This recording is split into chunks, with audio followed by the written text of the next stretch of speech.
అందరికీ నమస్కారం.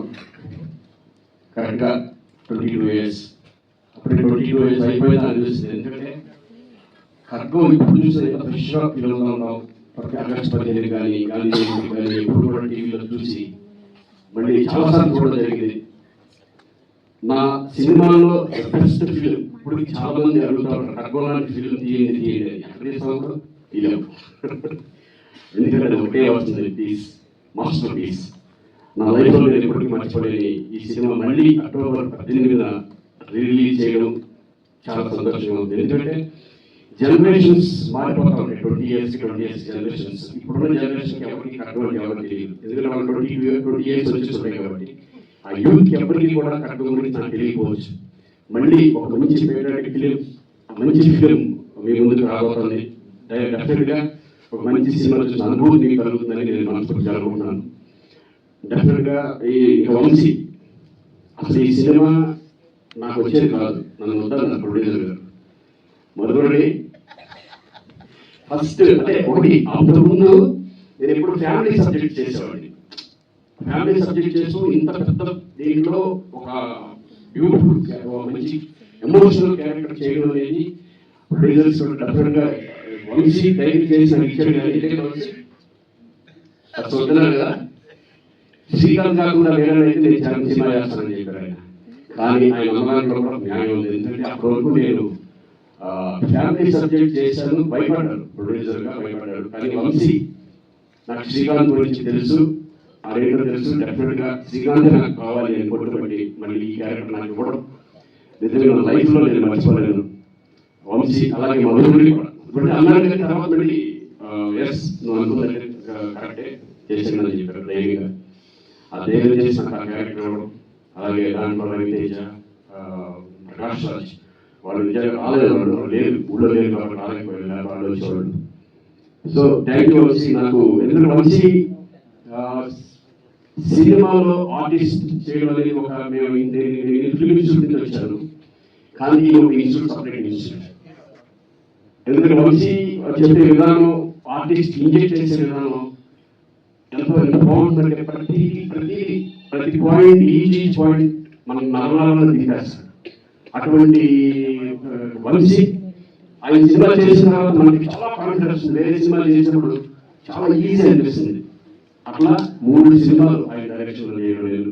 ఖడ్గం తర్వాత నా 100వ ఫిలిం 100 మూవీ కావాలని వంశీ అయితే నాకు బాగుంటుంది. నా 100వ సినిమా మహాత్మ, అలాగే గోవిందుడు అందరి వాడిలో నాకు బ్యూటిఫుల్ మంచి క్యారెక్టర్ రామ్ చరణ్ సినిమాలో ఇవ్వడం.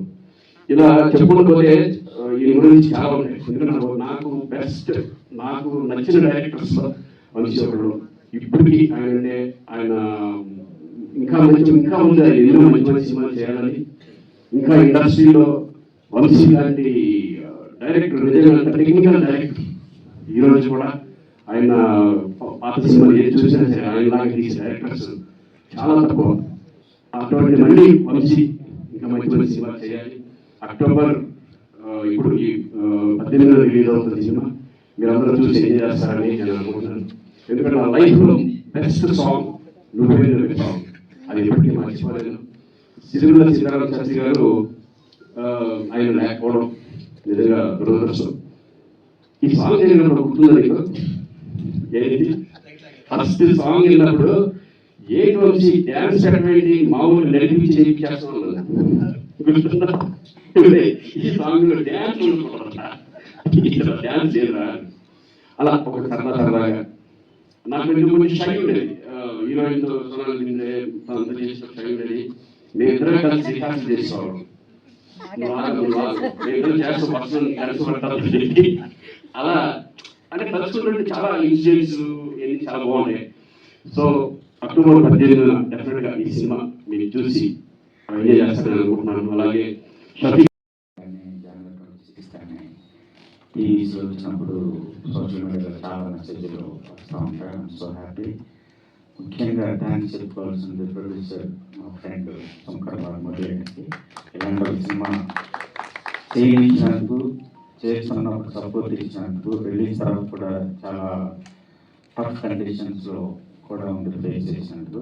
దాని తర్వాత శ్రీకాంత్ కానీ, ప్రకాష్ రాజ్ కానీ, రవితేజ కానీ, శివయ్య కానీ, సంగీత కానీ, కింగ్ శర్మ కానీ, సోనాలి ఇంద్రయ్య కానీ, పూజా భారతి కానీ, ఎంఎస్ నారాయణ కానీ చేసిన యాక్టర్స్ అందరూ. తర్వాత ముఖ్యంగా దేవిశ్రీ ఫెంటాస్టిక్ సాంగ్స్ ఇచ్చారు, ఆయనకి థ్యాంక్స్. తర్వాత మా గురువు గారు చక్రాంత్ శాస్త్రి గారు. సో పేరు పేరున అందరికి థ్యాంక్స్. తర్వాత ఈ మధ్య ప్రెస్ మీట్లో జర్నలిస్ట్ ఇన్వాల్వ్మెంట్ లేకుండా, ముఖ్యంగా సురేష్ ఉండేటి ఇన్వాల్వ్మెంట్ లేకుండా అంత బాగోదేమనుకుంటున్నాను. అందుకని మీరేదైనా క్వశ్చన్స్ అడిగితే సమాధానం చెప్తారు.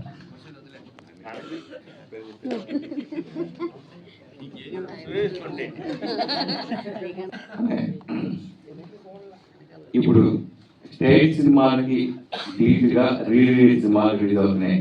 రీలీజ్ సినిమాల వల్ల విడుదలవుతున్న స్టేట్ సినిమాలు కూడా కలెక్షన్స్ అవుతున్నాయి. ఆ జరిగినాయి. అలాగే ఇప్పుడు అంతకుముందు మొరారి మాలకి రికార్డ్ బ్రేక్ గా కలెక్షన్స్ సునామీ సృష్టించింది. అది ఒక హాట్ టాపిక్ గా కూడా నిలిచింది మొరారి సినిమా. దాని తర్వాత వస్తున్న సినిమా ఇది. అలాగే ఈ సినిమా గురించి, అలాగే నెక్స్ట్ మళ్ళీ మీ సినిమాలో, మీరు చేసే సినిమాలో రిలీజ్ ఏ సినిమా చేస్తే బాగుంటుంది అనుకుంటున్నారు? అది మీరు చెప్పాలి. ఏ సినిమా అంటే నాకు అన్ని సినిమాలు చేస్తే బాగా అది జనాలు వదిలేస్తాం. ఈ సినిమా రిలీజ్ వల్ల ఇప్పుడు సినిమాలకి కాంపిటీషన్ ఉందని నేను అనుకోవట్లేదు. First thing. Second thing, Murari నా పర్సనల్ రీజన్ ఏంటంటే, నా అనాలిసిస్ ఏంటంటే, మురారి ఫర్ లాస్ట్ 2 decades బాగా dark cinema, dark emotions, dark scenes ఎక్కువైపోయింది, వైలెన్స్ ఎక్కువైపోయింది. వాటి మధ్యలో సడన్గా కలర్ఫుల్ ఫ్యామిలీ అండ్ మ్యూజికల్ రావటం, అది మహేష్ బాబు మేజర్ ఫ్యాక్టర్ దానికి, and Mahesh Babu fans major factor. Plus మురారికి సపరేట్గా సెక్టర్ ఫ్యాన్స్ ఉన్నారు. వాళ్ళందరి వల్ల అంత పెద్ద రెస్పాన్స్ వచ్చిందని అనుకుంటున్నాను. బట్ బేసిక్ రీజన్ చాలా గొప్ప రెస్పెక్ట్, గొప్ప అఫెక్షన్ వచ్చింది. So I'm very very grateful to all the producers in the first place. అలాంటి సినిమా చేయనిచ్చినట్టు ఫస్ట్. సెకండ్, ఆఫ్ కోర్స్ మన ఆడియన్స్, మోస్ట్ పిల్లర్ ఆడియన్స్. తర్వాత వచ్చిన ప్రాబ్లమ్స్ అంటే అవి అప్పుడు అయిపోయింది కదా. ఇప్పుడు ఎందుకు వెళ్ళిపోవడం? 22 సంవత్సరాలు దిగిన ఫోటోకి ఈ ఫోటోకి ఏమీ తేడా లేదు. కళ్ళు చూసే కాదు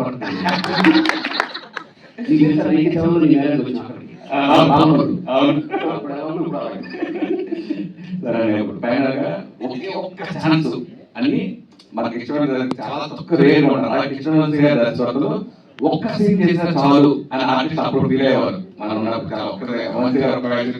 ఒక్క సీన్ లో చేసినా చాలు అని ఫీల్ అయ్యారు.